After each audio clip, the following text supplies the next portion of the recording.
Hello, so welcome back to the YouTube channel again. This is part 4 of the 4AG disassembly. Part 3, I kind of started dismantling the lower part of this block here, but I ran into some issues, which was the front oil pump was giving me issues. I was trying to get this crank gear, which is this guy. This crank gear was stuck on this little piece here on the crank. And I had kind of banged it out with the oil pump to kind of push it out. And unfortunately, it took about like an hour-ish doing it, but I did eventually get it out. And I had to cut it because it was taking a little bit too long, but I just kept at it, kept at it, and I ended up like wedging a piece of like rubber handle between the space as it was getting bigger and bigger. So I was able to knock it out. The YouTube channel I follow is Driving for Answers, and it actually showed the same deal where the guy, he kind of hammered out with a piece of wood on the oil pump. He just hammered it out, and he was able to get this crank open, or out, I mean.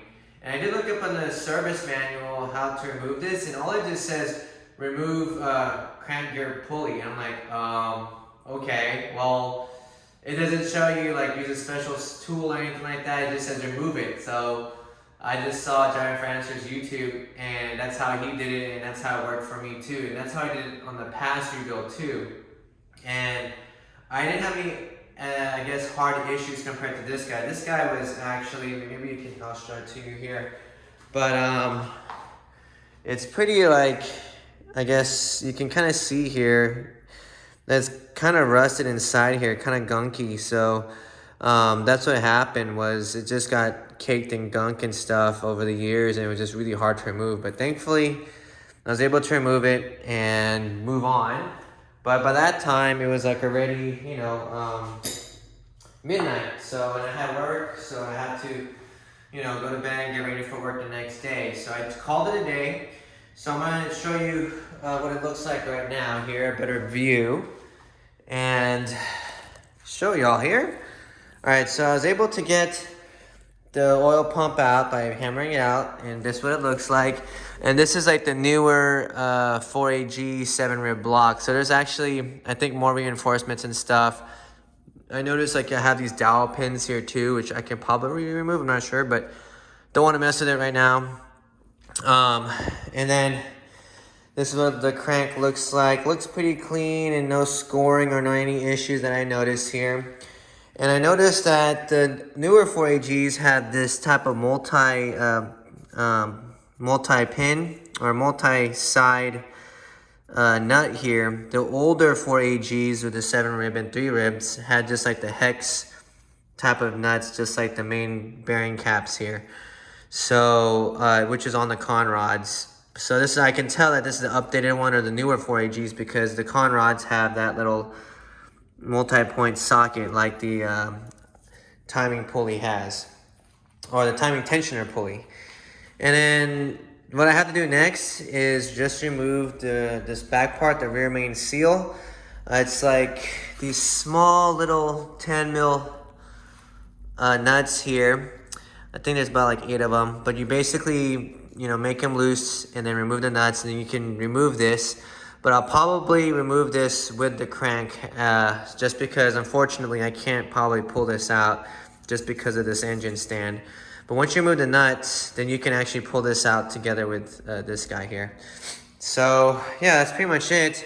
So I'm gonna just document the process again and show y'all, and hopefully we'll learn together, and yeah, hopefully not have any issues, but we'll just see. But so far, this is what it all looks like right now here. So yeah, everything's pretty much almost disassembled, almost ready to get to the machine shop. I'm gonna check also some bearing clearances while I'm at it. I did get plastic gauge, which is the really cheap and easy way to check bearing clearance. And for me, I'm not gonna be too terribly precise, I'd say. Like, you definitely, obviously want probably like a bore measuring tool and more accurate calipers and stuff like that. But since it's going to be mostly a stock build again, you know, I'll see if I need to upgrade parts with the blown motor, but as of right now, it's gonna be mostly stock rebuild. I don't think I'll need anything more precise, but you know, we'll see how the build progress goes. But this should be hopefully the last part of the 4AGE teardown here. So for anyone, you know, wanting to rebuild or tear down a 4AG, hopefully this video will serve you. I'm just gonna put this up here. This is my tap die set. I actually had to just make sure that these holes in the back here were threaded properly. It was the bolts for these oil pump, or for the oil pan, sorry. 2 bolts were missing, so I wanted to make sure it wasn't stripped, and thankfully it is not stripped. So yeah, let's get started here. I'm just gonna put up some of my tools here first and get this going. Okay. All right, so first part of the disassembly is just removing the back 10mm nuts of the rear main seal block here. It's kind of tight, so I'm using like an adjustable kind of, I guess, socket or whatever you call this ratchet. Comes in very handy. Harbor Freight for the wing, you know. So make sure it's on the loose position. Okay, so it's on the loose side. Okay. And then loosen up these guys here too. Thankfully, they're not so tight where I have to use a breaker bar. They're actually pretty nicely, easily loosened. Yeah, I can actually pull these out by hand now. Sweet. Okay, this is a tight fit, unfortunately, with my engine block. Engine stand. The engine stand I got is a Harbor Freight engine stand. I actually bought it used. Came with a deal from Facebook Marketplace, actually. This guy was selling his whole lot. This engine stand, the engine hoist, some rollers for the tires, and yeah, came across a good deal for it. Plus like 4 jack stands. Unfortunately, the dude, you know, had to quit his project car, and so I kind of hopped on those deals. And honestly, the best way to save money is to buy used when you can, obviously, but yeah, it's not too bad. Got lucky. This was about like 2 years ago.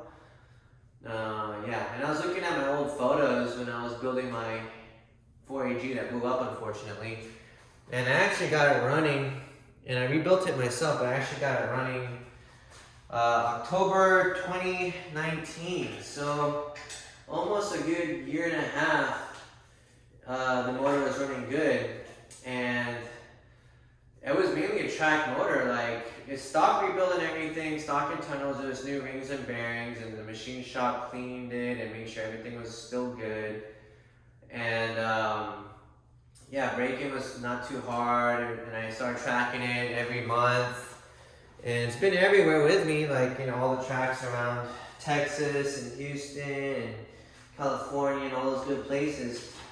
But unfortunately, you know, shit happens, and you know, you blow up your motor. But it comes with racing, and I'm pretty sure it failed because of my oil pump failed at the track. We'll just have to see when hopefully I pull out that motor off my race car. We'll just see. And I'm planning to pull it out hopefully soon after I disassemble this and give it to the machine shop. I'm planning to remove the broken motor, tear it down, and just kind of see, you know, what failed. And my hunch is it's either the oil pump that failed, or the gear inside the oil pump just completely disintegrated and I lost pressure that way. Or maybe the stock con rods failed, the bolts on the con rods failed maybe, and caused it, you know, to blow up, because I have a hole on the cylinder number 1 on the side of the block. So that tells me, is it the con rod, the bearings went bad? So hopefully I get some clues to see, you know, what happened, and just improve from there. The thing is, like, yeah, sometimes life throws you hardballs, right? Like, it's not gonna be easy sometimes, but the thing is you just learn from it and don't repeat that same mistake, you know? That's the most important thing, is you learn from your mistakes and see how you can become better, you know? So yeah. And then, so I remove all those bolts. It's actually 6 bolts there total. They look like these guys, just regular standard 10 mil bolts here. So yeah. And then, next up is I'm gonna start removing the con rods here. And it doesn't really say like which specific order to remove them. So I'll show you the con rods here. So con rods are basically these guys. It's the rod that connects to the crankshaft, and that's the one that connects to the pistons there. So this is it right here, and this is what I was talking about, is like, did this bolt right here fail at the track? Because, you know, it's just maybe an old weak bolt, you know, 30-year-old motor hitting the track pretty hard. Could be that. Oh, this is extra silicone, sorry about that, but that's from this stuff here. So what I'm gonna do is just remove one of these guys, just do it in sequence. Well, technically like this. It doesn't really say remove one certain part or not. Just start just by removing one by one, basically. So I'm gonna remove these, and then I'm gonna check the bearing clearance and check the bearings and all that. The only time this motor ran was when I got it running in June, and it started smoking like crazy. The issue with this motor was I guess the engine wiring and the ECU was just old stuff, and the wiring on it was just kind of like wasn't that great of a wiring, honestly. And I just redid everything, and new wiring, new ECU and everything, and that made this car run. Problem is that it started smoking like a locomotive. So I was thinking, oh, it's just an old motor, it'll go away. That's just smoke from the exhaust and whatnot. Well, when I got it tuned, it started smoking, and we couldn't even run a tune or anything, because just to warm up alone, within like 1 minute or two, it's just white billowing smoke. So they pretty much covered the entire shop. So unfortunately, I couldn't get it tuned or nothing. It was a big, you know, wrench in the deal. And that's when I found that compression was low, but leak down was good. Now, I was talking to one of my friends that I told him what happened, one of my friends that I raced with, and he was telling me, like, you know, you can't have a good leak down and bad compression. It doesn't make any sense. And I don't know how they do it, but I guess, you know, that's what they said. So we'll just see here, though. So I'm gonna go pull out, you know, the con rods and stuff and check it out. And for hydration, I'm drinking like Topo Chico because it's tasty and it's good for you. Okay, so I'm gonna put this back up to where I can actually get easier access to the con rod bolts. So I know the crankshaft nut is 19 mil. So we're gonna go, and they always say you want to spin it clockwise. So clockwise, there we go. And okay, there you go. Okay, so, and it's smoking pretty bad. I think it's the bearings and the rings that need to be checked and replaced, maybe if they're out of spec. So right now I'm going to check if the bearings are still within tolerances, and if there's any damage to them too. So I'm going to just remove one by one. I think it's probably a 14 multi-point socket, maybe. Let me see here. Or is it a 12 or a 10 maybe? Nope. I think it's a 14.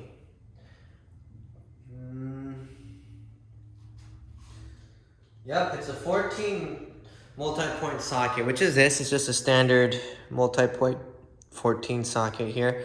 And that's what like I said, that's how you can tell that it's a later model 4AG, is because the con rod bolts are these. They're not like the typical 14 mil hex type of deal. They're multi-point. So kind of similar to ARP type of deal. So yeah, it's a 14. Just want to double check it. All right, so what I'm gonna do here is just remove cylinder number 1 end cap here. Okay, so let's go ahead and pull this out here. Kind of tight, but makes sense. Okay. Oh, damn, this is pretty tight. Okay, I don't want to like bust my knuckle here, so let's just, you might have to use a breaker bar. Yep, I'm going to have to use the breaker bar. So this is a motor that I never cracked open previously or anything like that. So I'm going to take out the breaker bar, this big old dude, and the adapter for it. Yeah, technically I could probably use the impact to zap them out, but I would not recommend it on this type of situation just because you can snap a bolt, and last thing you want to do is snap a bolt. So breaker bar for these types of applications definitely helps. You can tell that I broke it loose easy. You just kind of do one turn at a time. Once it becomes loose, you just kind of do it uniformly, and I think that's it there. Yep. Okay, cool, sweet. Okay. So what I'm going to do here next is get that there. I'm going to pull this out, and these is what it looks like here. So all right, so I'm going to remove these by hand here if I can. One side is actually more stubborn than the other. Ooh. Okay, so this one's nice and clean. Looks good there here. All right, so let's just put this right there here. And I'm gonna move it aside to my other table here where I'll arrange these guys. The thing is, you also wanna mark, when you take it to the machine shop, I highly recommend that you mark what piston cylinder this one is, because when you're gonna, if you're planning to reassemble the motor with the stock internals, which I'm planning to do for the most part, like the piston, reuse the piston, the con rods if they're still good, and you want to mark it because they go specifically to each cylinder. You don't want to like mix this piston to here and all that, because from what I understood is these are weighed, so one might weigh more than the other, and you don't want to imbalance that. And the crankshaft's also weighed, so you don't want to, you know, ruin that harmony or anything like that. So that's if you're reusing stock parts, which I'm going to do here is reuse, you know, as much as I can, if I can, just to cut costs down.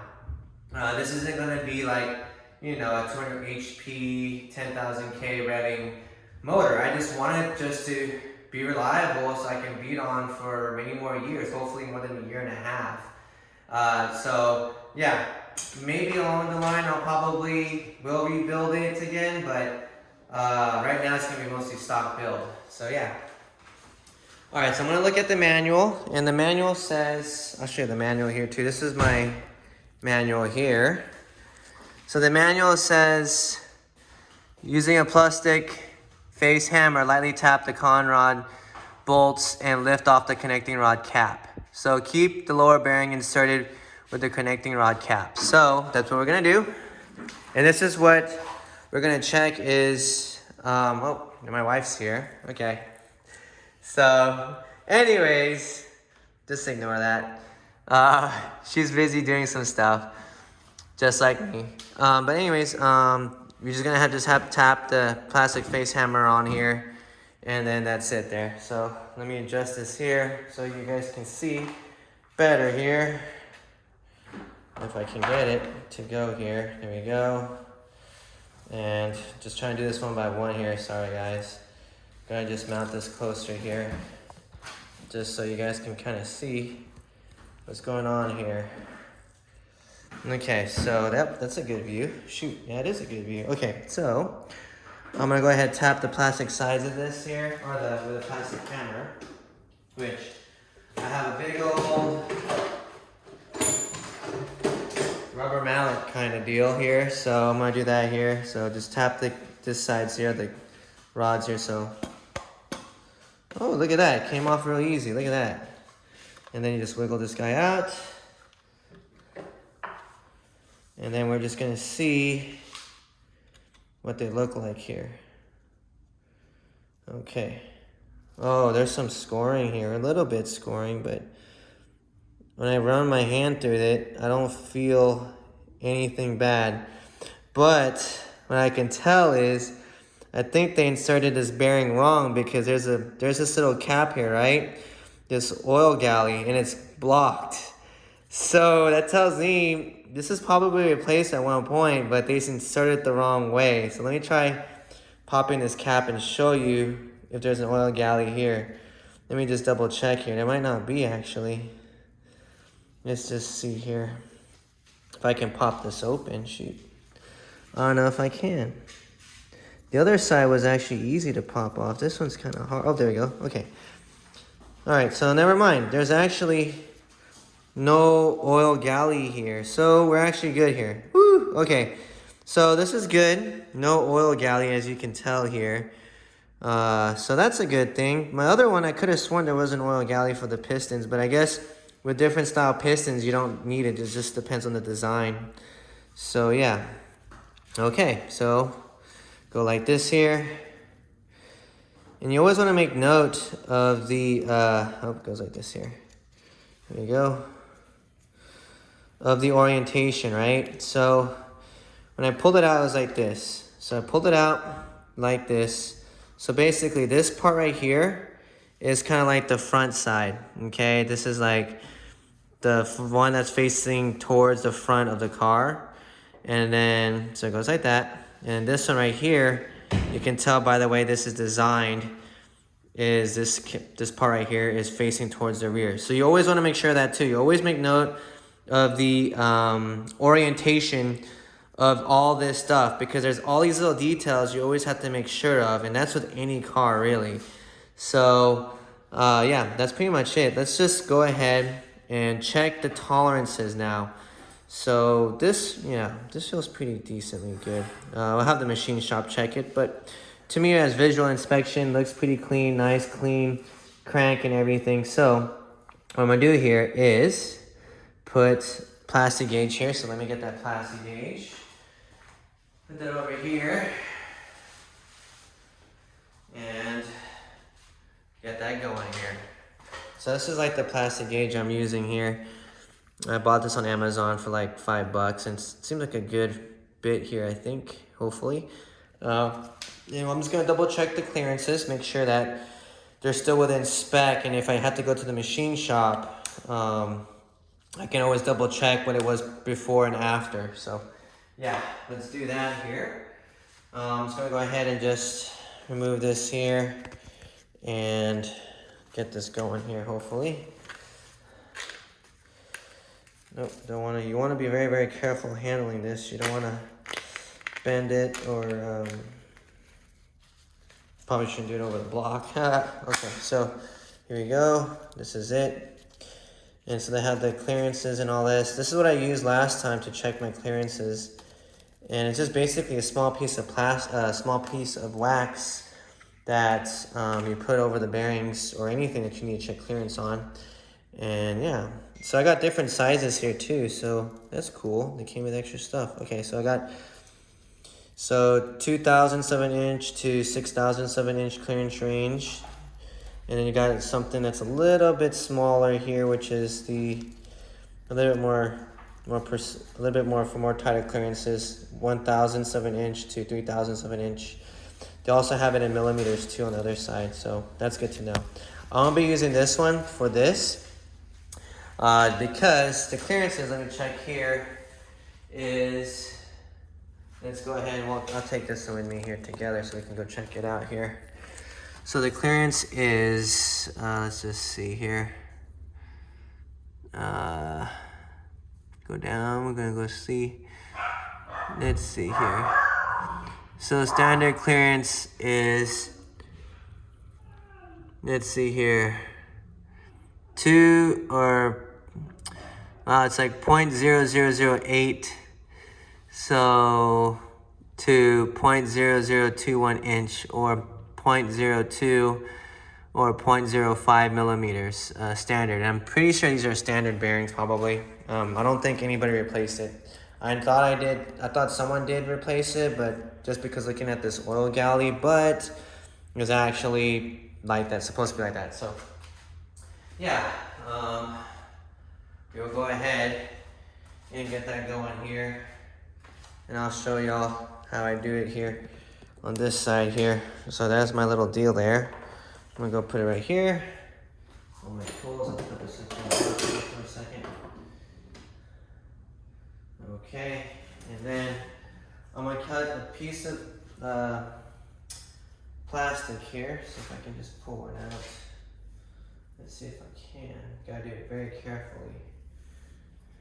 It's kind of like wedged in here too here. So just kind of like wedge this in here. I'm gonna just pull this out.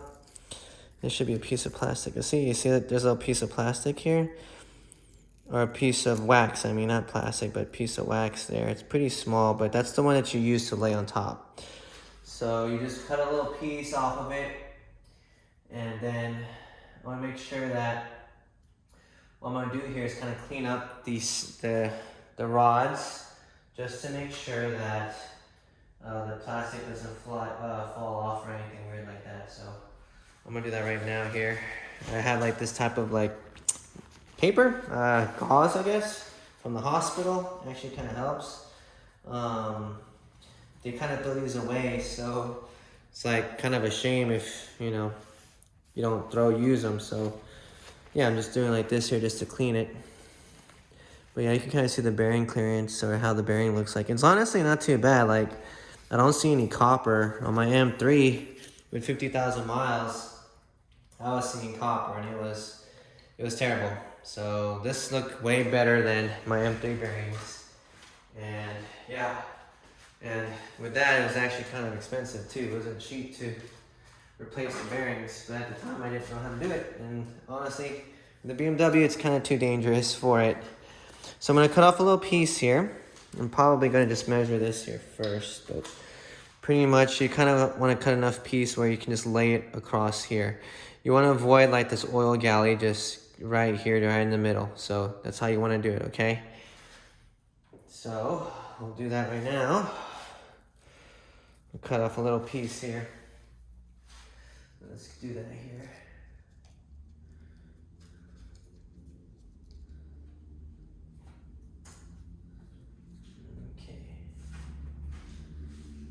Okay, so let's put this right here. If I can get this open, shoot. Oh my goodness, it's a pretty small, delicate piece. Okay, so this is a small piece here. I don't know if you can see it, but yeah, I'm gonna go ahead and lay it on here next, and then tie it back on again. So let's do that, and do that here. Let me just set this up here first. Okay. Alrighty, so a little piece right here.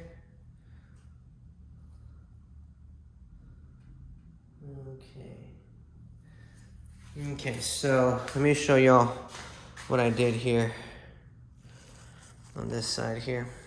Okay, so this is how it looks like here on this side. You can kind of see, hopefully, that little green slab there.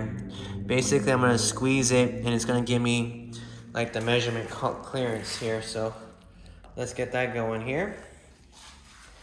Let's do that. Let me go ahead and get the other stuff here. But yeah, okay, so put this one down here like so.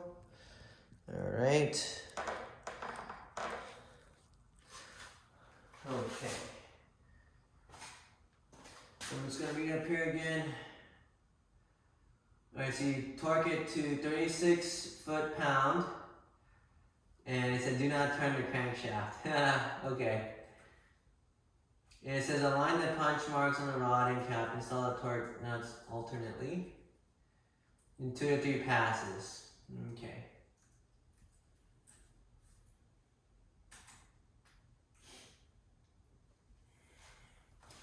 All right, so 2 or 3 passes here, and you want to make sure that, you know, nothing is, you don't turn the crankshaft. So that's the hard part, really. And this one feels like it's magnetized or something. It feels like it wants to kind of, oh, it goes nice and smooth there. Okay, so let's go ahead and get this going here. They're both the same sizes, so it doesn't really show like which is top or bottom, but yeah, basically you go like this.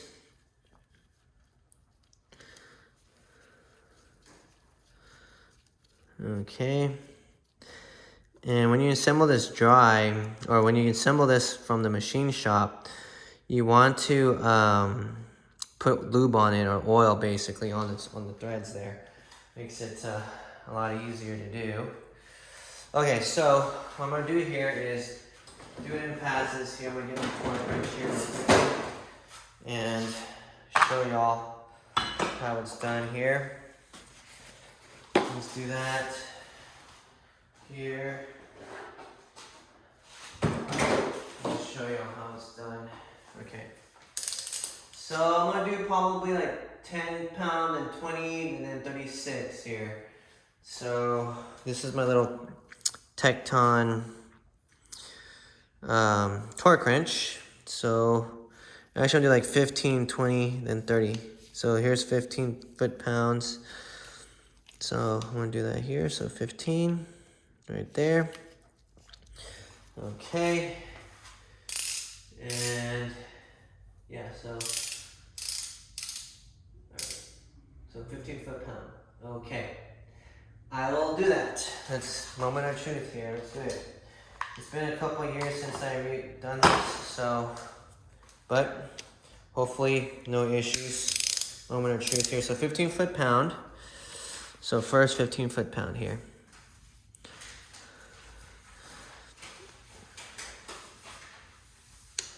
Okay, 15. You always want to do like one clean swoop here too. You don't want to like do like that, then go up like that. Nope. Because apparently you kind of get a false reading with it. I forget why. Something with the tension being inaccurate. So it gets tight. And keep on going till it clicks, just like that. That's 15. We'll do 25 next, just to make sure. Clean, easy passes here. So 25 foot-pound here. Do it again. And I always kind of do this to kind of reset it. And then I go another pass here, and then kind of. All right, so 25 there. Okay. There we go. 1, 2, 3. All right. So 25. Now to 36 foot-pound. So do 36 foot-pound here. All right. So 35, and then 36. Okay. All right. So here we go. Here we go. 1, 2, 3. All right. And then we'll go do this one here too. Okay. So that's 36. All right. So 36, and then remove connecting rod cap. So I'm going to remove the connecting rod cap now, and then measure the width of the spread on the plastic gauge. So what I'm going to do here is, again, break it off like so with my breaker bar. Okay, right, that's loose and broken off. Do it again here on this side here. All right, and then just nice little, you see how I'm kind of doing it uniformly with the twist and the unscrewing here. So yeah, you want to be able to do that here. And this is the same way when I reassembled my motor last time, was like this type of sequence too here. So I'm able to remove this off by hand. And then I'm going to get like a plastic hammer, or a burr mallet basically. And yeah, we'll see if it's out of spec or within spec. And yeah, take it from there really. All right, so we're going to do that. Okay. Let me get my other stuff here. All right, so plastic hammer, or mallet hammer. Nice little tap here. Ooh. Okay, fell down nicely. Okay. We're going to see here. All right, so moment of truth. You just pulled out this cap here. And now you can see, oop, fell down here too here. You can actually see the markings, right? The little line there, right? So That's what that is. Honestly, it should be more straight. But, you know, I'm a noob, still learning. But that's kind of basically the way to check the clearances. So I'm going to put this right here. And then show y'all here too, okay? So I'm going to show y'all how I measure this. And get it going. So this is what you see here, and basically you get your plastic gauge and you kind of measure, judging from the appearance, what it looks like here. Like, let's just see if I can get a really good one here too here. So to me, kind of looks like, I want to make sure that I don't bend my other plastic part here too here, so make sure that, okay, so yeah, there's a piece of plastic here, so I gotta be careful. What I'm gonna do here is just cut a piece off here first, just so I can have something to gauge the depth in, and do that right now here. So I'm cutting that piece off, and this little piece here too, I can take off here too. Okay. Okay. All right, so it's a lot easier to check now here. All right, so let's just see how close we are to this here. Oh, almost dropped it here too. Shoot. Ooh, it's like Butterfingers. Okay, so it's like, I definitely say it's definitely 0.38, I think. So let's just see here. If we can get a good close up here. So you kind of match it up, and that's pretty much a line there. I don't know if you guys can see it, but yeah. And it says 0.038 millimeter. Okay, and you kind of match it onto here. And yeah, 0.038. So if you do it right here, you can tell it's too big, right? Because the green kind of is not really matching up. But if you do the white, matches up pretty perfectly there. Same thing if it's too small, you can tell it doesn't match up. So it's definitely 0.038 millimeter, right? So 0.038. Oops, dropped my bearing. Yeah, I don't know if that's good either. All right, so it's 0.038, and we'll check over here just to see. All right, so it even shows you in the diagram the same thing here too. So 0.038. So standard size 0.020 to 0.051. So that's definitely within clearance. That's definitely not too bad at all. Very, very good here. So yeah, and it says if oil clearance is greater than maximum, replace the bearings. If necessary, replace the crankshaft. Then completely remove plastic gauge. So yeah, not too bad. And then it says remove the piston there, and I'll show you how to do that here too. It's pretty easy.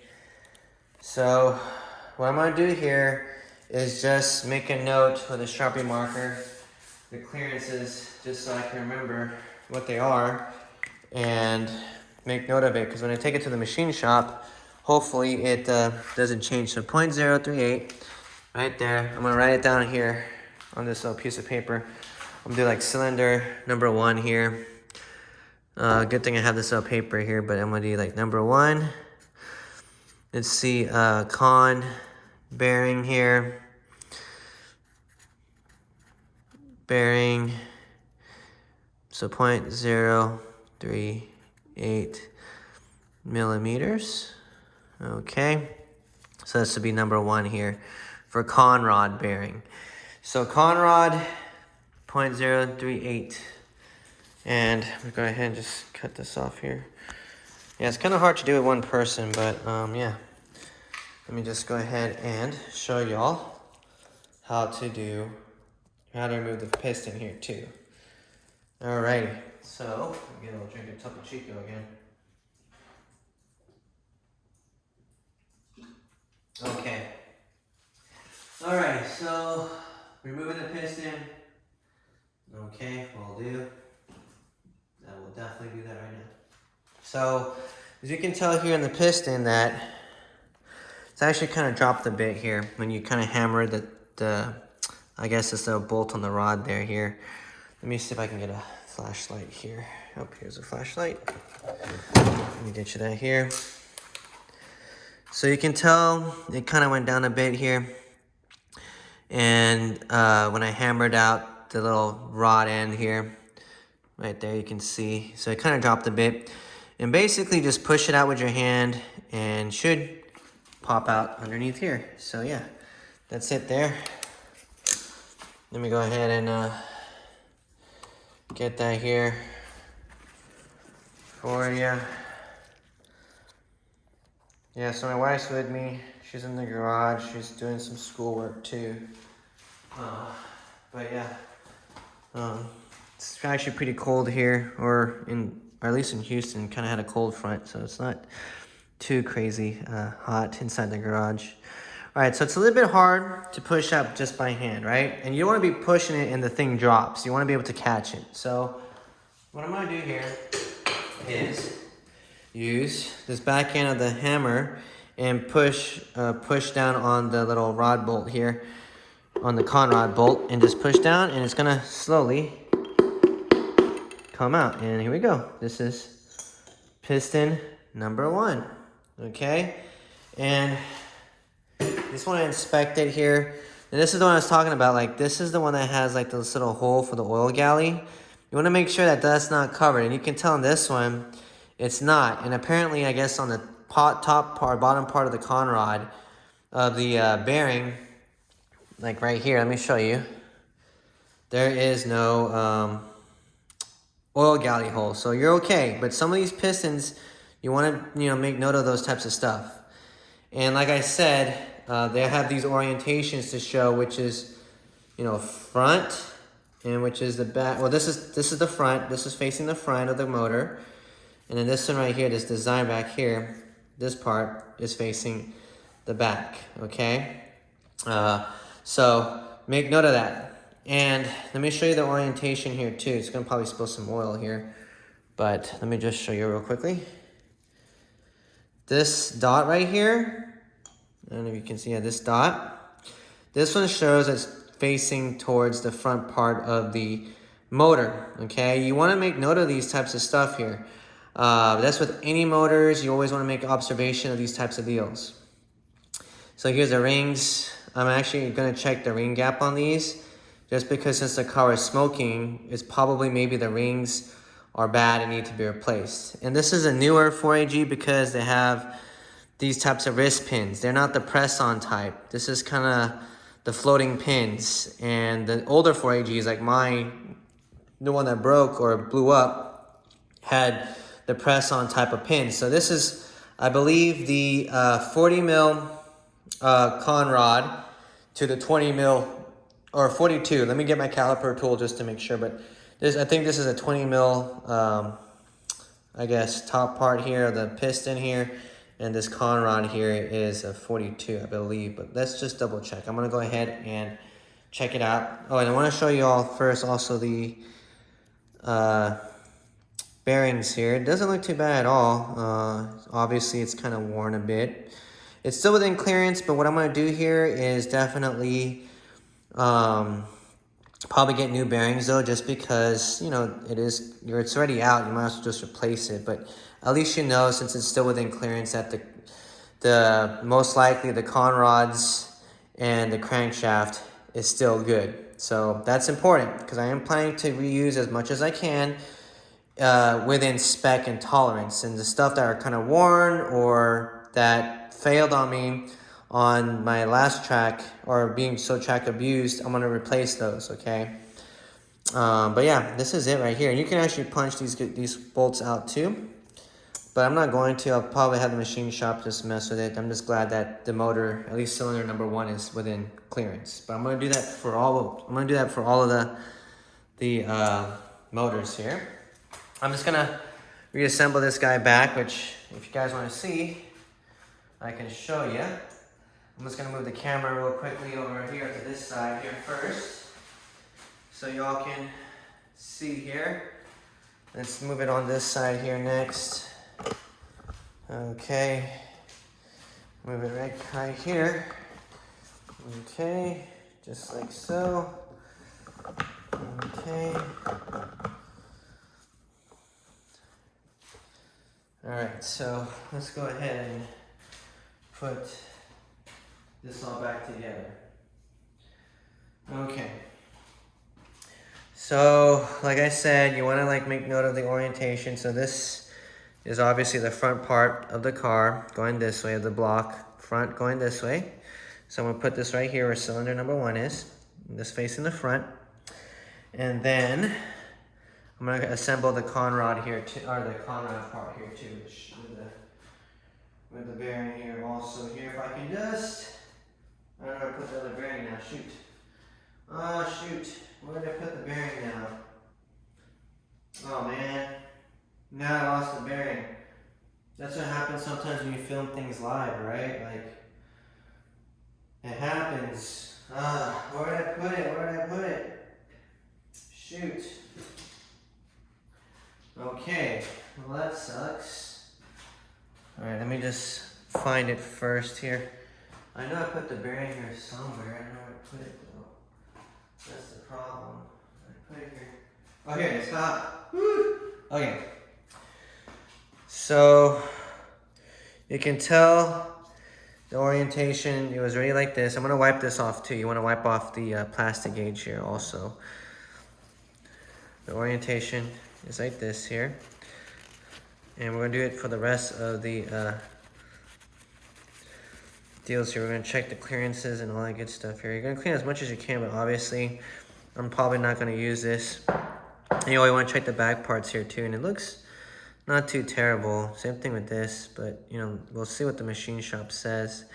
And another thing I wanted to point out is this like galleys here, you can see, right? This little grooves that you see, it actually correlates with the bearings too. Like, I wonder if this is replaced before. No, I don't think so. Hard to say. Anyways, this is actually numbers on the bearings. That might be useful too. But you can tell here that there's like these little notches here, right? On the bearings. So it actually orients according to the conrod, right? Oh, there's a lot of metal shavings. That's from excuse the metal shavings. It's actually from when I was drilling out something.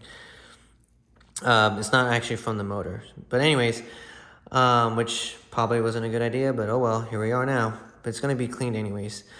So this one connects to this guy here. There's no other way you can put it or anything like that because there's no groove here, right? So it just goes this way. And we will just kind of wedge it in here again here. Put in one more time here. There you go, kind of slots in nicely. And there you go, okay. So nice and clean, or as clean as we like it, really. And then, like I said, this part right here faces the front part of the motor. This part right here faces the back part, okay? Always make notes of your build progress, and that's why I'm also doing this YouTube video, because just in case I forget something, I can just look back at it and pause it or whatever and do what I gotta do. So yeah. All right, so I'm gonna do the rest of the block here, but since it's almost 48 minutes in, it's gonna be a while before I finish, so I'm just gonna cut it here and then I'll give you all an update really. So let me just face it like so. Okay, so yeah, that's how you disassemble the motor and everything. I'm gonna repeat that same process for cylinder 2, 3, and 4. And then I'm gonna go ahead and do the same thing on the main caps too, which I will show y'all on this part here too. So it's gonna be a long video, I guess. I was gonna cut it, but I actually have to move the crankshaft still. So this is live, might as well just do the whole thing and help anybody that's trying to build a motor and don't have a whole lot of experience. I honestly don't have a lot of experience, but at least I rebuilt one motor, so that's better than 0.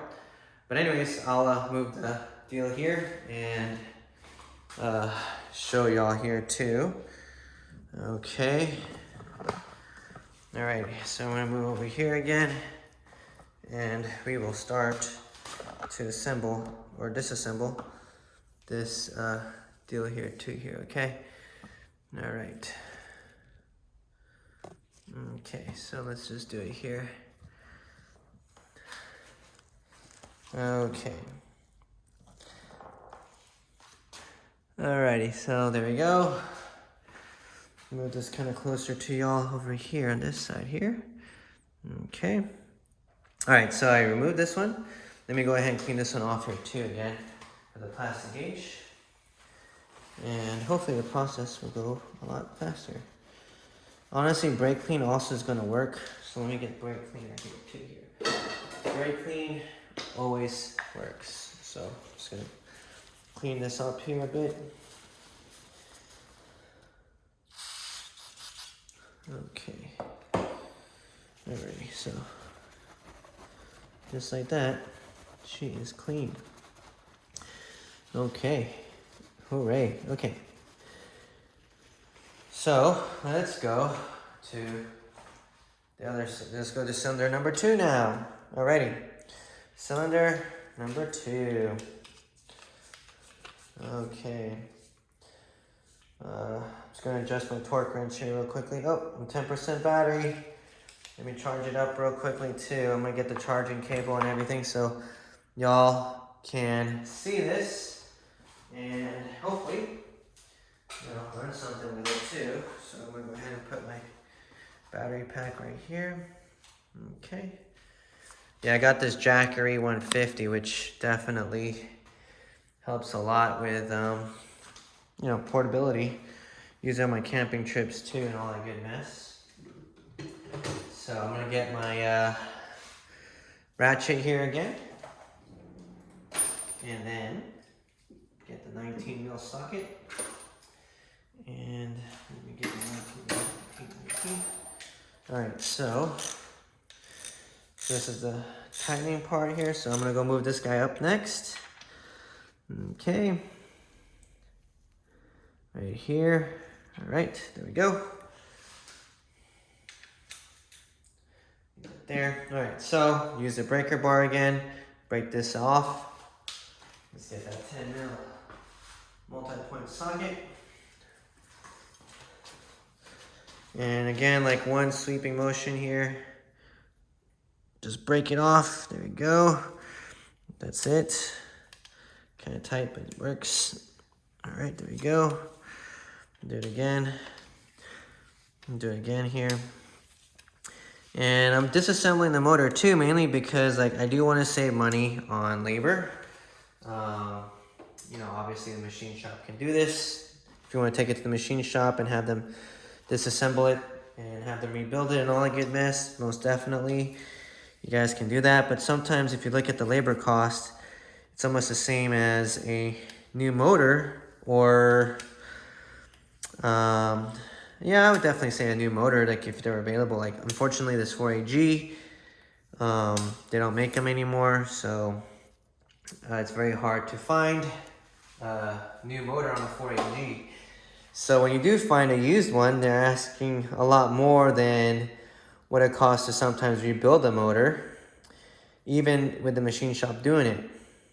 But sometimes I had incidences where the motor is so old though that the machine shop doesn't even want to touch it because it's too old. They don't want to be like liable if something breaks when they assemble it and all this other good mess. So I've had that before. That's actually happened to me in my first rebuild.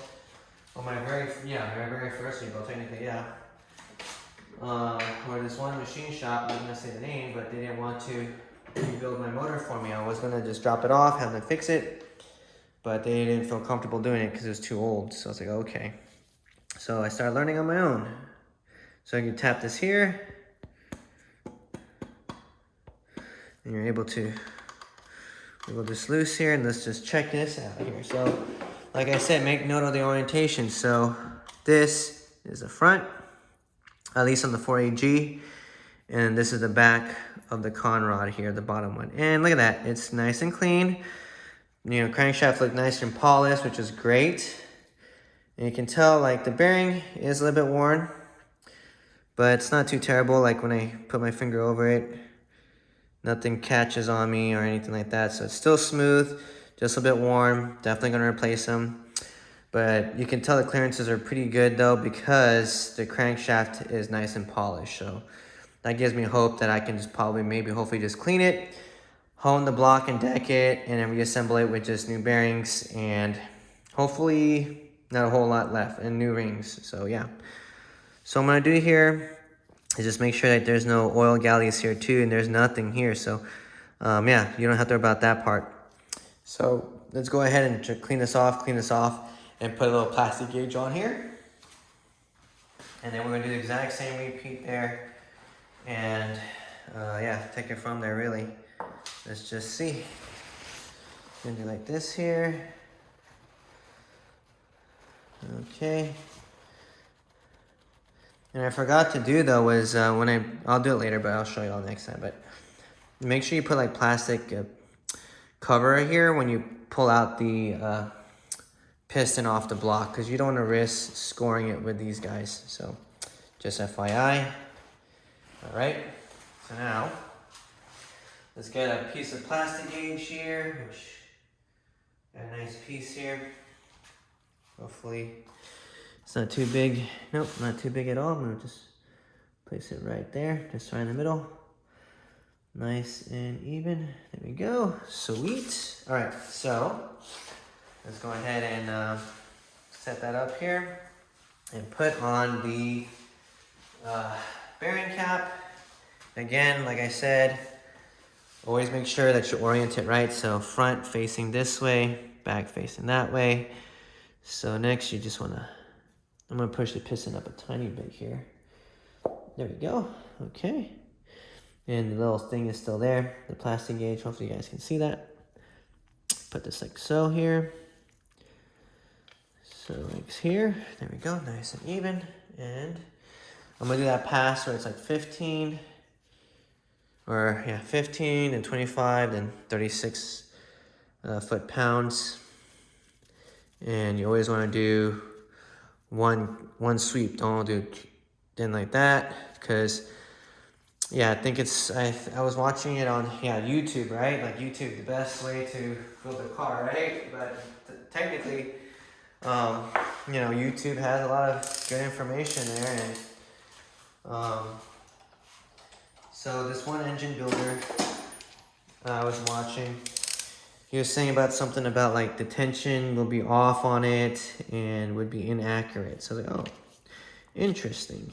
So yeah, just make sure. And you want to get yourself a good quality torque wrench too with this. And I think Tecton is pretty good quality torque wrench. They make pretty nice ratchets. So I would think they make good, accurate torque wrenches. Okay, so, well, this thing's kind of, okay, well, I can probably tighten this more then. Let me just tighten this up here too here. Okay. Okay, so one sweeping motion here. All right, so I think it's getting a little bit snug here where I can probably, here you go, I can feel it getting snug. There you go. And this part here, 15 foot-pounds. Okay, so 15. And let's do 25. So 25 right here, let's do 25 here. Let me just get it out here. 25 foot-pounds, there we go. All right, so again, one sweeping motion. Make sure you don't move the crank. All right, so that's that. Again. All right, now 36. So let's see here, so 35. Now 36, okay. So 36 right there. All right, lock it in place. Do again, one sweeping motion here. All right, it's pretty tight too when you do it. The more higher foot-pounds you go. Okay. All right, so that's that there. Now, time to disassemble it again and make note of the bearing clearance. So I'll leave that right there.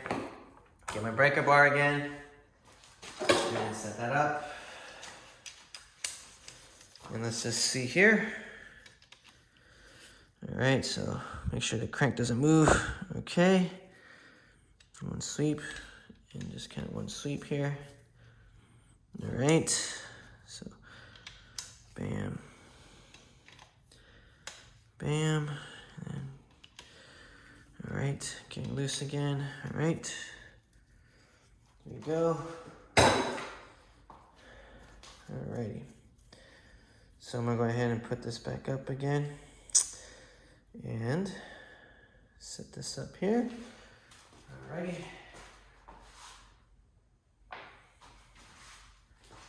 And get my mallet hammer.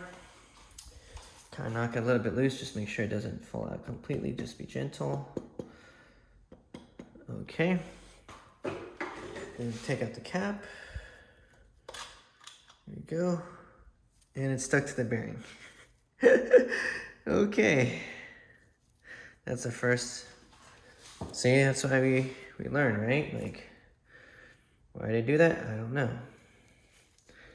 Let's just hopefully get this out here just a tiny bit here. Okay, there we go. Sweet. Okay. Haha. Okay. So let's check the bearing clearance on it. And I have my little trusty bearing measurement tool again. We will see what it is here again. So hopefully it's like 0.038. Yeah, right on the dot, like 0.038. It's too big to be 0.025 for sure. 0.051, nope. 0.038. You want to measure from the widest part, which is this here. So 0.038. You want to make sure also on this side, if it's also 0.038, which we will see here, which is a little bit wider. No. Yeah, 0.038. Sweet. Yep. Okay, 0.038. And so it's still within spec. You kind of have a big clearance, which is like 0.20 to 0.02 to 0.051. And this is 0.038. So definitely still within the range. So yeah. So cylinder number 2 is the same with the bearing clearance for the con rods. So that's a good thing. Gonna go ahead and just clean it off again. And let me show you what, okay, so I'm gonna use brake cleaner again. Brake cleaner is always good, always handy. I always buy like a big box of this brake cleaner because you just never know. There you go. But again, the machine shop is most likely going to clean it up and do their deal, so don't worry about it too much. It's only with a reassembly. And again, you want to align like the bearing marking to this marking. You can't do it the other way because there's no marking on that side, so just make sure. It's just little details you always got to make sure. And yeah, this looks pretty good end caps too, but we'll see what the machine shop says. But as far as I can tell, no visual scoring, so, or anything that's like where it catches on my fingernail or gloves, so that's a good thing. So you just pop it in like so, okay? And then let me show you what you're supposed to do that I forgot to do in cylinder number 1. So I'm gonna push this up a tiny bit, but you wanna make sure that the con rod bolts are you don't want to damage the crank, right? Or anything around it. So you put like these plastic ends, which I actually got from, okay, that's a close one. That's a new deal too, but we're all learning again, like I said. So let me go ahead and just get this going here on this side here. Okay, so let me just put this up here. Okay, so I'm just gonna kind of see like this here. At least on the ends, just like that. At least you don't end up risking damaging the block here with the sharp edges here. So yeah, okay. Okay, so I'm gonna push this down here, like so, and then, so make sure that, okay, so it's stuck on that part because at the tail end, it's kind of hard to push it out. So, again, rubber mallet, just kind of,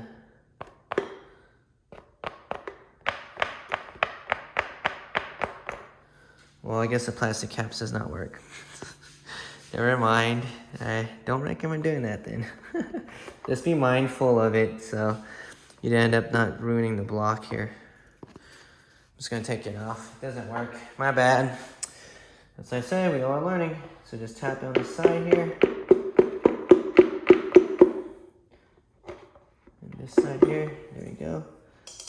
Okay. Okay, so we're all good here. Alright.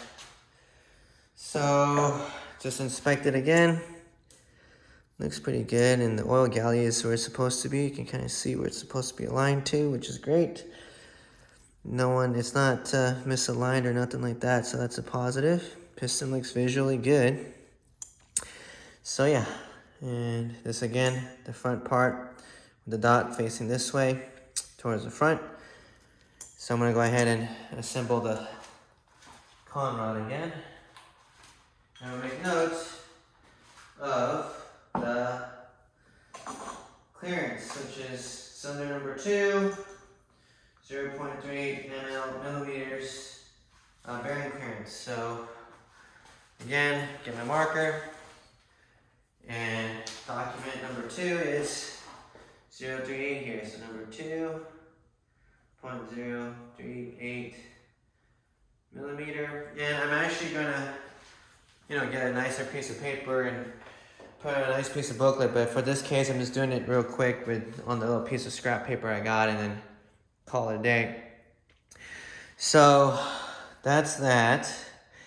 Now we're going to do cylinder number 3. So let's do that. Cylinder number 3. Let's get the breaker bar. Repeat the process again. So again, you don't want to move the crank when you do it, so just one nice sweeping motion. There you go. There you go. There you go. This one seems kind of tighter, but we'll see. Okay. Sorry, little pieces of silicone here from removing the gasket, or the oil pan gasket. Let's see if I can move this off here. Yes, I can. Alrighty.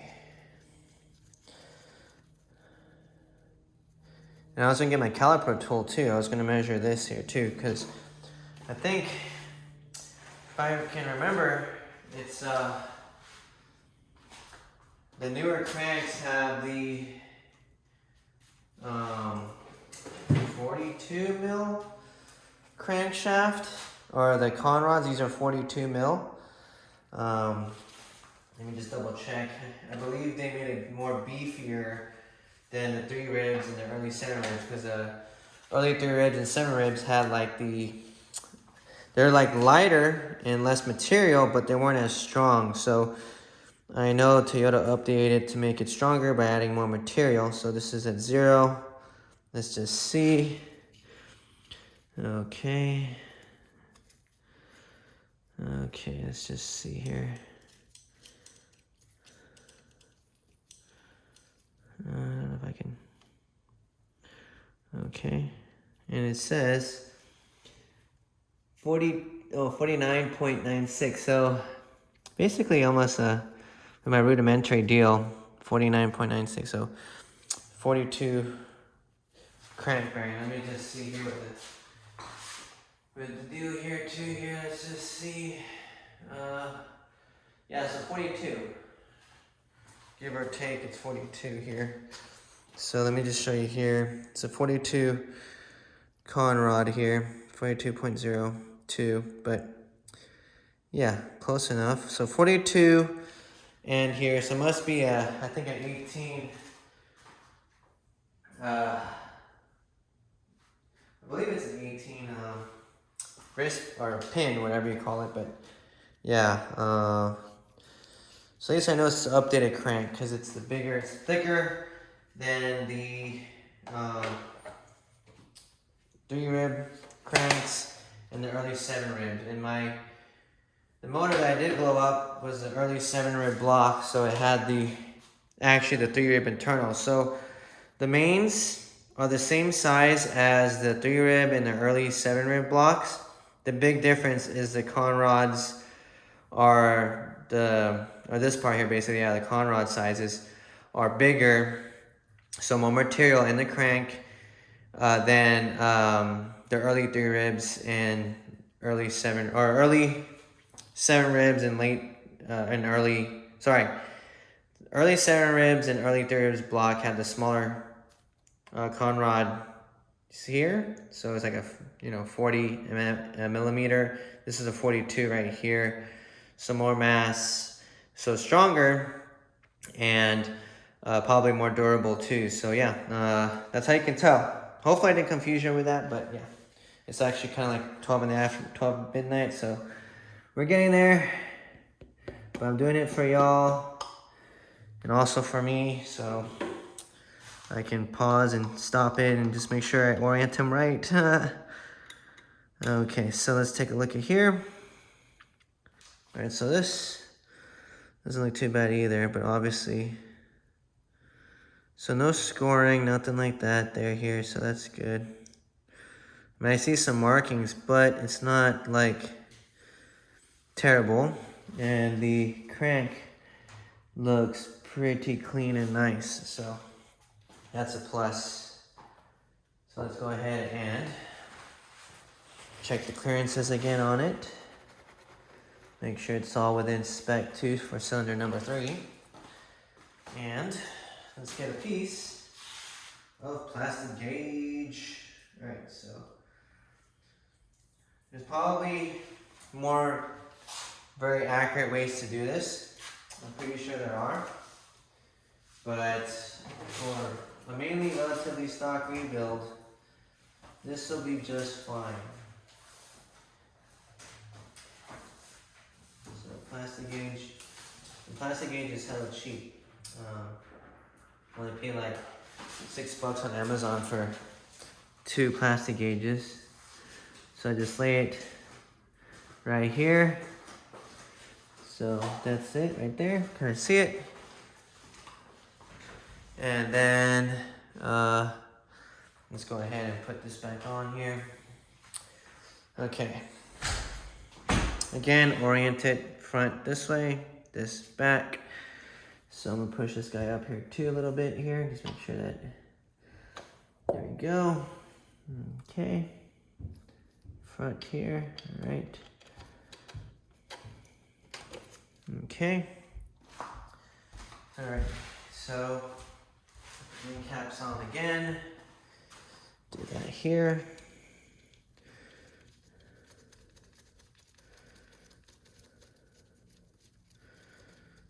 Okay, so nice and snug here. All right, so now I'm going to torque it to 15 foot-pound again. Breaker bar here again, get this, or a torque wrench. Put that up here. It's a very oily mess, but gotta do what you gotta do. Alright, so let's do 15 foot-pound again here. So 15, then we'll do 20 or 25. So 15, 25, and 36 here. So one sweep in motion, make sure you don't turn the crankshaft here. Okay. Alrighty. Okay, so 15. Now let's do 25 here. Okay, so 25. Okay, so one sweeping motion again here. Okay, another sweeping motion. Okay, and then 36 here. Let's see here. So 20, 35, and 36. Okay. Alrighty. So one sweeping motion again. All right. Another sweeping motion here. Okay. There you go. Now let's remove it, and then see. Hopefully it's still within spec too. So let's get that going. Get my breaker bar again. Let's get that going here. Get ready. Let's get that breaker bar. All right, so I'm gonna break this loose again here. Just doing sections here. All right. And then this, and then this, and then this. I'm actually excited to use this block if I can, hopefully. I mean, it's machine shop's ultimately gonna let me know if it's definitely usable, but so far visually, I mean, definitely looks like I can use this block. Just needs a bit of some cleaning, and I think that's pretty much it, really, in my opinion. We'll just see, but yeah. All right. The thing I like about doing like stock rebuilds is you don't really have to spend so much money on really fancy, nice parts. And I think, you know, Toyota parts generally are pretty good and reliable, you know? All right, so let's just see this here. Pull this off. Okay, so that's that there. And then that's that there here too. So let's check it out and see what it says. All right, so we're gonna just measure this here, 0.038. Okay. Let's see what this says here. All right, so yeah, 0.038 right there. So that's perfect. 0.038. Okay, so nice uniformity. So that gives me hope, definitely, that so far we are doing great. So let's go ahead and clean off the plastic gauge again with a little bit of some, what you call it, brake cleaner here. Okay. Okay. And then let's clean this off here too. Alrighty, and you can inspect the bearings. This bearing on cylinder 3 isn't too bad at all. But yeah, looks nice and clean. Nice and good there. Alright, so now use the back of my hammer to tap this off here. Okay.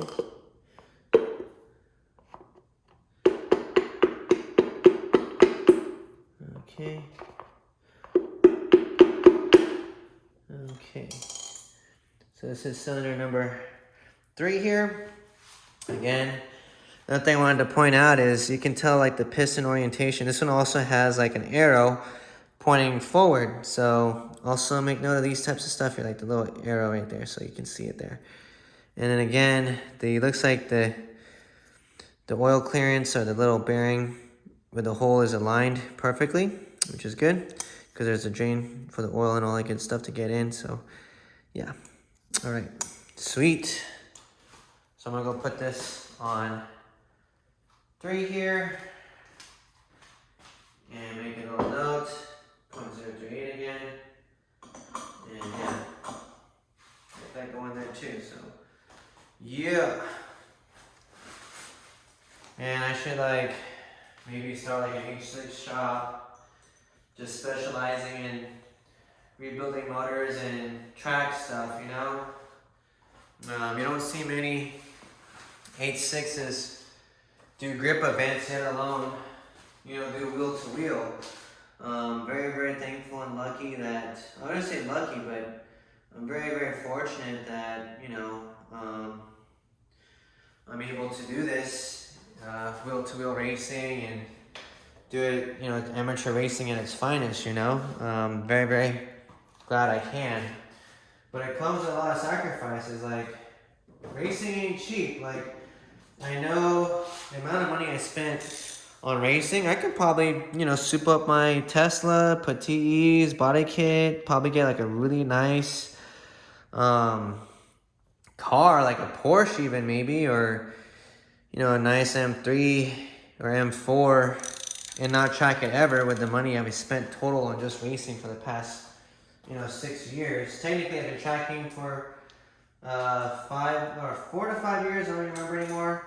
But I only started wheeling wheel to wheel this year, and I love it.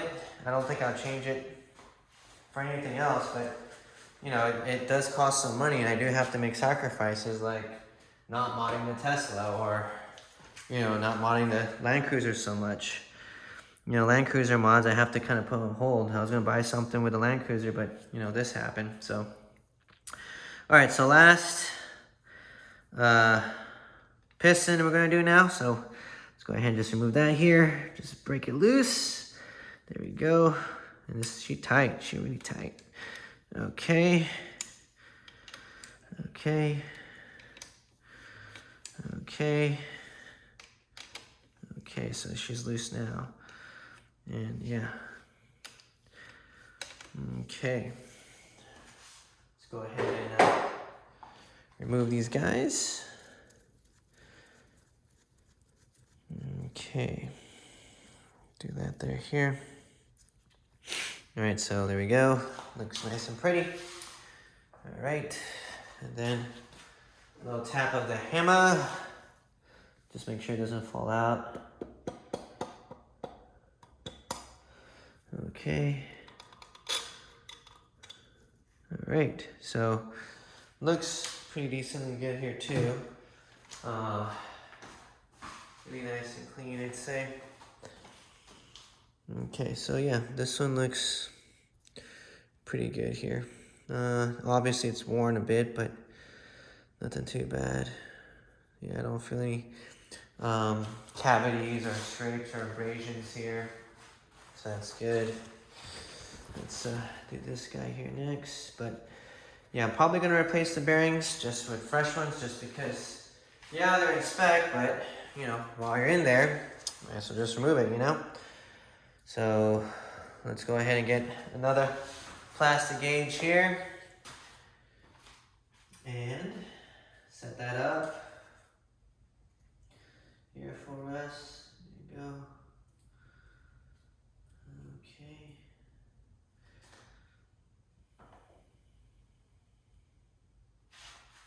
Alright, so plastic gauge here. Put this right here, like so. Okay, right smack in the middle. All right, so that's good. Now let's reinstall it again and make sure bearing clearances are all good. Okay, so again, front going this way, back going that way. Push this up a tiny bit just so that I can, okay, there we go. And then let's just see this here. Okay, so that's nice and tight there, here too, here. Okay. There we go. Alrighty. So far the crank's looking pretty nice and clean. Alrighty, so I'm gonna make this hand tight again. There you go. All right. Make sure it's all good. All right. Get 910 mil multi-point socket here. Alrighty. Let's do that here. Okay, so back to 15 foot-pound again. All right, so 15 foot-pounds. There you go. Lock it in. Oops. All right. So still kind of very loose here. Still kind of loose. It's not exactly snug. So yeah, it's gonna just make this a little bit snugger. Okay. It still doesn't feel snug yet. Okay. Kind of getting snug now. Okay, so here you go. So 15 foot-pounds. Make sure the crank doesn't move. All right, and one sweeping motion. All right, so 15 to 25 now. Here's a 25. There you go. We'll go to 36 afterwards here. One sweeping motion. Okay. And one sweeping motion here. Okay. Now 36 foot-pounds. All right. So 35, then 36 here. Okay. All right, so 36 here. Okay. And then 36 over here next. All right, sweet. All right, now repeat the process and remove the cap. Get the breaker bar here real quickly. All right. And let's get that going here. Remove the breaker bar, or get the breaker bar, sorry. And pull this guy out here first for a second. Oops, now it's getting super oily. It's kind of hard for me to remove the socket here a bit. Okay. I guess I have extra towels and stuff to kind of clean it up, you know? But yeah, alright, so let's go ahead and pull this guy out and do make sure the crank doesn't move. Hopefully it doesn't, because if it moves you gotta redo everything. That sucks, you know. Alrighty, so hopefully, you know, some of y'all that are watching this later on will maybe be inspired to maybe build your own motor too, and you know, learn something. But yeah, I came from a background with not really mechanical experience at all. I definitely love cars though, and I love racing, and I love tracking them and going fast. Before I was all about that stance life, and yeah, changed a lot. But if I could do it again, I would have gotten into tracking a lot sooner than later. All right, so let's place this out. Okay, so there we go. Looks nice and good. Let's go ahead and just check the bearing clearance again. See if it's 0.038 millimeters. A little bit wider. It's kind of between 0.038 and it's a little bit wider, but still good. 0.025, I'd say. No, not even. I think it's, I feel like it's definitely, well, it's a little bit just out of 0.038. I'm gonna call this like 0.025. That's what I'm gonna do for this one. Okay, 0.025. So it's a little bit wider clearance. Narrower clearance. So the other ones are 0.038, so the clearances are a little bit, you know, bigger versus the 0.025, which was tighter. So all these had, you know, the same amount of clearance, which is 0.038, so a little bit wider or looser clearance. 0.025 was a little bit tighter clearance, which is still within spec, because they said standard is 0.020 to 0.051. So definitely still within specs. That tells me like probably it's a very, very good crank. So yeah, that's good. All right, so next is to remove, last but not least, the crankshaft. Okay. So, I'm going to go that here too, 0.025 for this guy here. So, a little bit tighter clearance, but still within spec, and that's what matters, you know?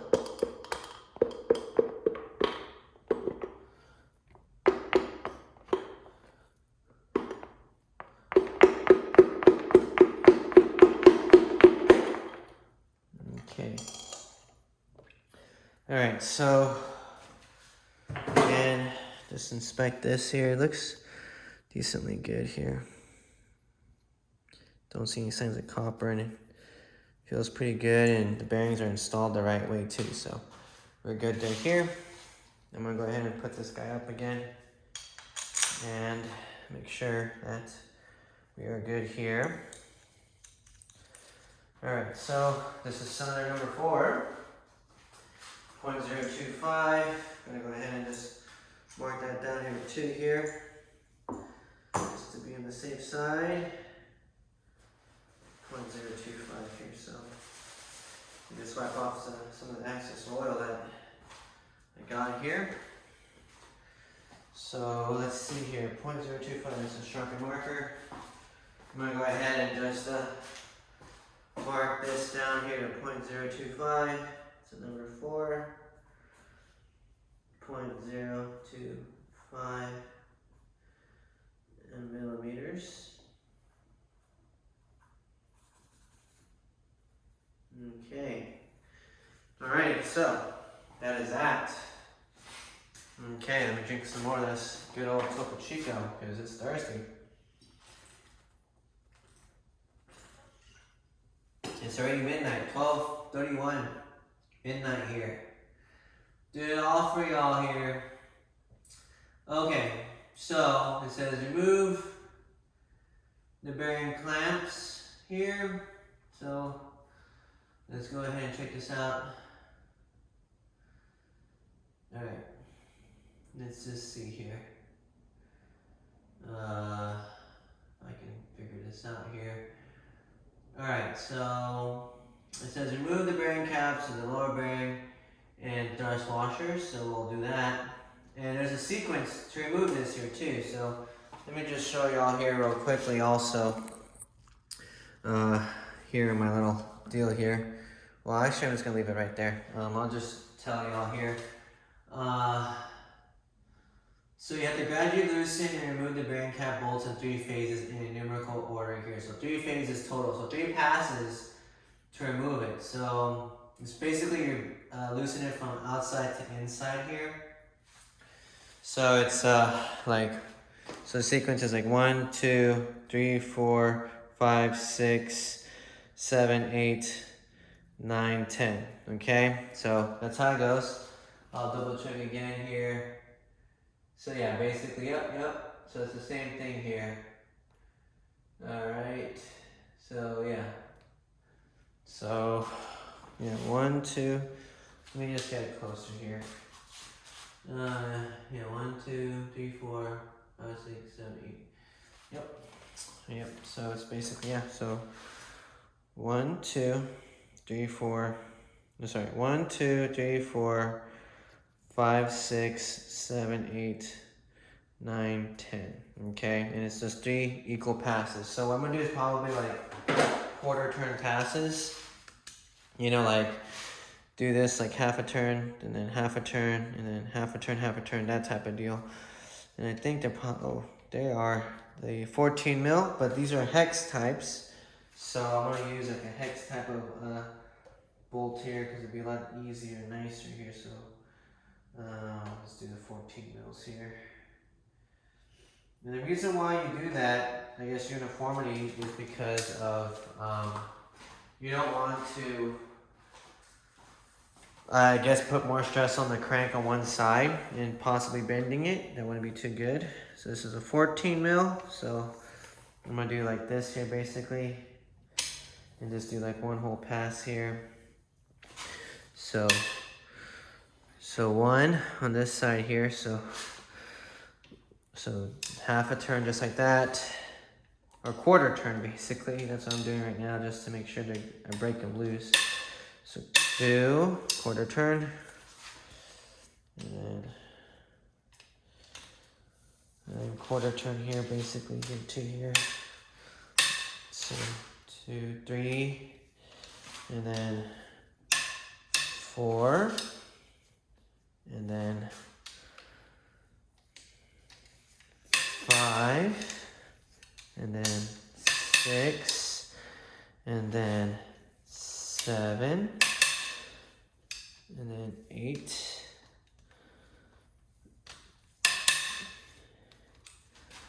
and 9, and then 10 here. There we go.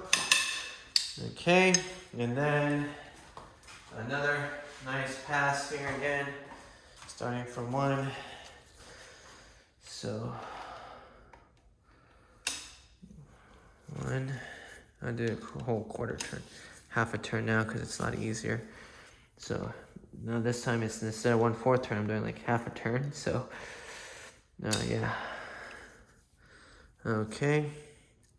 It's actually loosened up by hand now too, so that's awesome. Okay. All right, so 1/4 turn here, or half a turn. I mean, sorry, 1/2 a turn. Okay. There we go. And 4, 5, and then 6, and 7, and then 8, and then 9, and then 10 here. Okay, and then just a full turn now. Let's do a full turn. It's all pretty much loose now. I can like do it by hand really. So a full turn, okay, and a full turn here. All right, and a full turn here. Okay, and then a full turn here too. And then a full turn here. I think you can pretty much loosen this whole deal by hand now, which is great. There's no tension at all. I don't feel any tension. Everything's nice and loose and tidy, so I'm gonna probably remove it now here too. So it says remove the bearing cap and bolts and wiggle the bearing cap back and forth and remove it. And thrust washers too here. So let's go ahead and just see this here. Alright.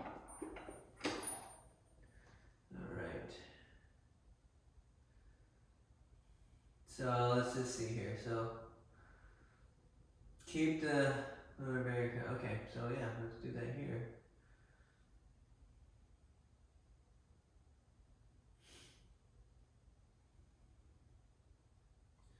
Yeah, let me just double check it. So it says, using the remove bearing cap bolts, wiggle the bearing cap back and forth and remove it with the lower bearing and thrust washers. Okay, got it. All right, so let's do this here. So, and also I want to make a note here is there's actually numbers on here so you can actually see it. Let me get a flashlight here so y'all can see that. This is also important about orientation too. Hopefully y'all can see, but basically, like you can see, there's a 2, and if you can see here, kind of gunky, but there's also a 1. I mean, not a 1, but an arrow pointing to the front. Same thing right here. This is number 1. I don't know if you guys can see it. Hopefully you can, but it does say like number 1 here, and then an arrow here. So this one says 3. Let me see if I can, it's kind of, I'm pretty sure it probably has never been cracked open because these cranks look kind of like, you know, old oil here. Never know that with these motors though. Okay, so let me just clean it up for you guys so you guys can kind of see better what it looks like too. So basically, and they all have their orders here too. So, there's numbers here on the side. It says like 1, 2, 3, 4, 5. And you have arrows on each of these caps here that points this way. So when you arrange them, that's how you arrange them. You don't, you know, switch the caps or you don't mix and match them. You want to make note of this. And this is what the 4AG block. I'm pretty sure other blocks are kind of similar way where they're built like that. So I'm just letting you guys know about that. So there we go. And let's go ahead and pull these out by hand.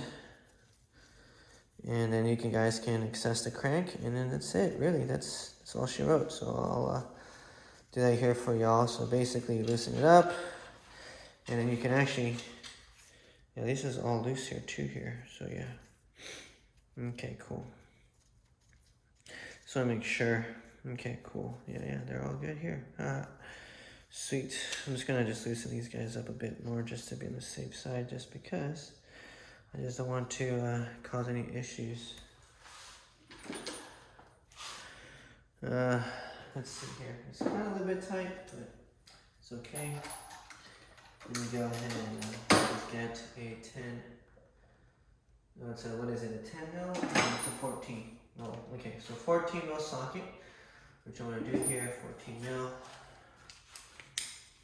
Use this guy here, nice and, there you go. 2, 3, 4. I know I'm kind of out of sequence already, but probably I should have done that. Oh well, shoot. All right, so let's just do this again here. 2, 3, 4. 1, 2, 3, 4. And this is out, and then 1, 2, 3, 4. 1, 2, 3, 4. Here. 2, 3, 4. And then 1, 2, 3, 4. Right. So 2, 3, 4. 2, 3, 4. Okay. Well. Okay. So I think they were just kind of like just stuck on the threads or something, because these are all pretty loose. And when I did the sequence earlier, it's like no pressure at all. Like I didn't feel anything weird or anything like that. So yeah. All right. So I'm gonna go pull out the crank cap. It doesn't really say what orientation to pull them out, honestly, but what I'm gonna do is to be on the safe side. Let's see here.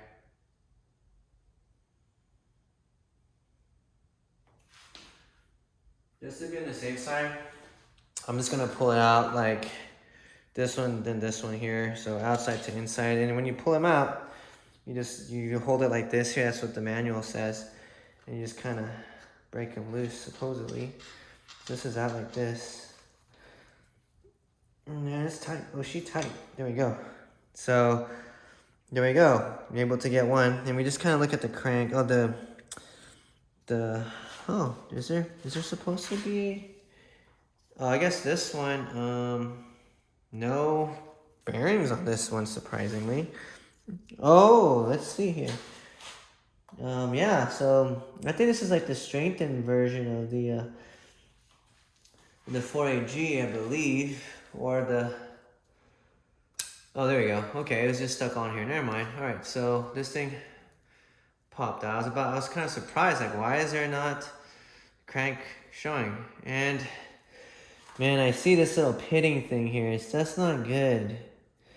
So we'll see. Now I'm kind of worried about if this is even salvageable. You see this little line here? You guys can see that. Let me move it. Yeah, you guys can see it like right here. That's the line. I mean, I kind of feel some scoring, but I don't know. It might not. Hopefully, be salvageable. That would be a bummer. That's why I disassemble motors.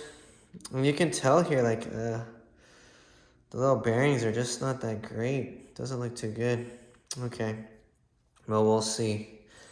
And then this one, again, you want to line it up properly. You see these little grooves here. There's also these grooves here too. Well, no grooves, so you want to line this to this side here.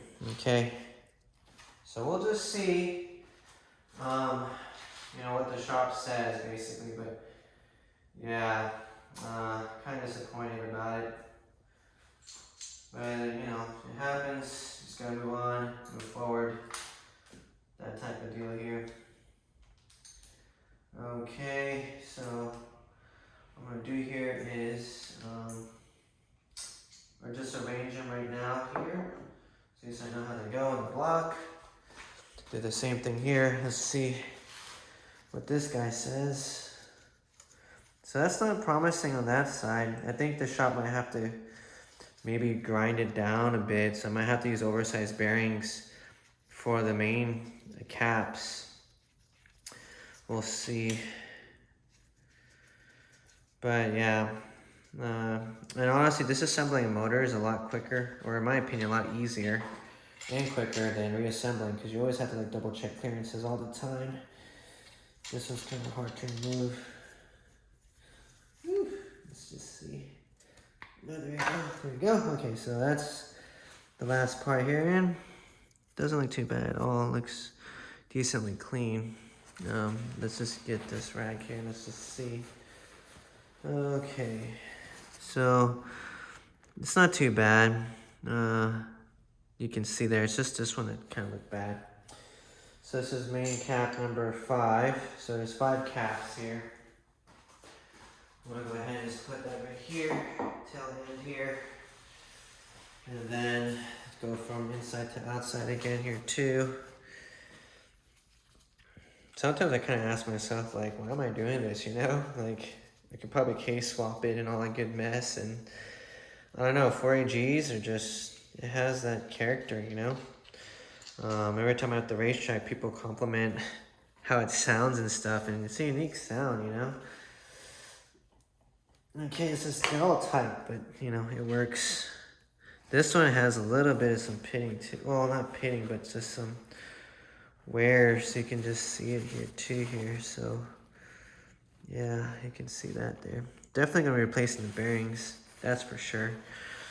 But thankfully, no scoring or anything like that here on this side here. Let's just see this one here too here.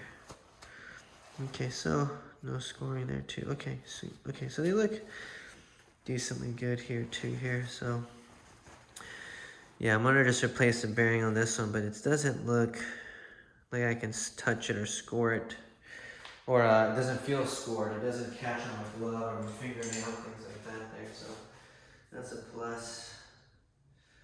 So that's a 2. So 2 goes this way here.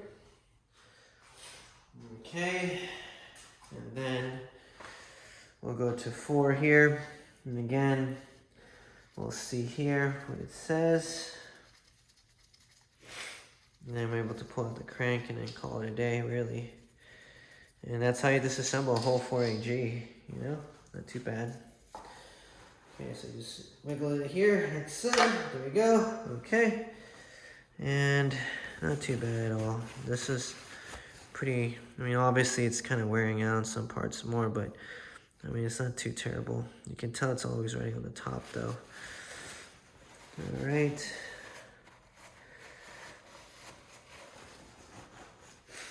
So that's that there. It's pretty clean and decent. So 4. All right. And then let's pull this guy out. The last, and this one has the thrush washers. So thrush washers are, I think, in the middle here. This is number 3. It has to do something with it helps lubricate the crank with the forward and backward motion here, like underneath acceleration and decel, that type of deal. So it helps lubricate the crankshaft more on those types of loads. So there's 2 washers, one washer here and then another washer here. So just be aware when you remove it, you know, you might have the washers fall off. So just giving you a heads up there. Okay. So I'm gonna go ahead and set this up here. Alrighty. I'm just gonna set this up to the side so like so here. No, she tight. She real tight. Oh damn, she really tight. There we go. Kind of getting loose here, hopefully. Shit. Damn, bro. She really loose. Oh shit, there we go. God, so fucking tight. Okay. So let me just try getting the thrush washers if I can here. So there's one. Let me just get the other one here. Okay, so they're orient like this, where the outside part are the channel grooves, and then the inside part there is no channel grooves. But you can tell, like, dude, you're kind of getting close to like some tight tolerances. Like she was getting worn out a little bit here, in my opinion. Yeah, I think it's kind of too tight of a clearance, because you can tell also here, like, let's see here. I mean, no scoring or pitting, but damn, I can tell like this was kind of getting worn out pretty differently here. But yeah, you can see how more shiny the one other is and all that good mess. But definitely gonna be replacing the bearings and thrust washer on this motor for sure. At least I just want to make sure that the crank is still good. For the most part, it does give me some hope that it is. But let me put this this crank bearing cap up here. Okay, and just like that right here. Okay, so let's just see this here. So not too bad. It's just really, the really concerning one is really this one here. I mean, it's not like I can feel my fingernail on it or my fingertip on it. It still feels smooth, but you can tell it's starting to pit. So this is just like, hopefully I caught this early enough that it might not need any issues. But we'll see what the machine shop says. Sometimes they grind down a little bit of this crank a bit, and then they just put oversized bearings to kind of compensate for the extra material. You just put bigger, thicker bearings so that you get the same clearance spec as stock.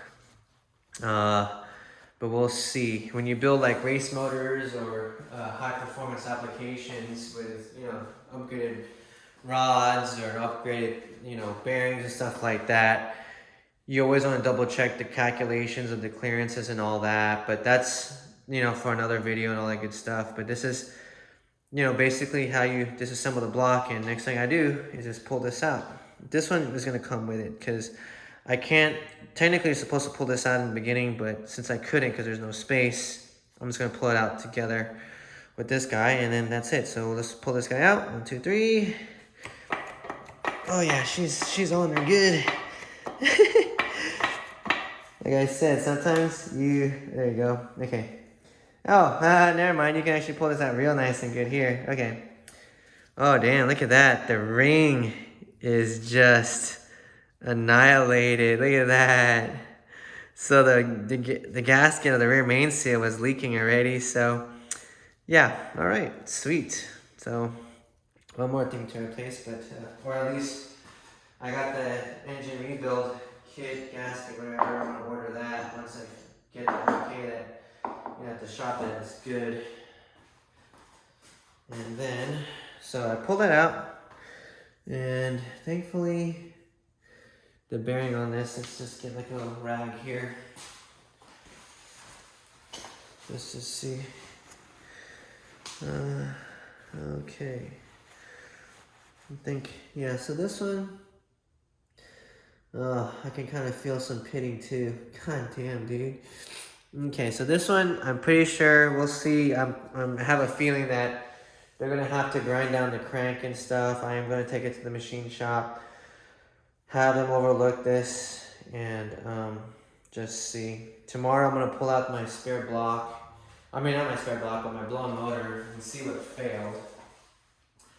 And then take it from there. Hopefully I don't need a new crank, but that's what kind of sucks is like I can feel a little, I can definitely feel some pitting.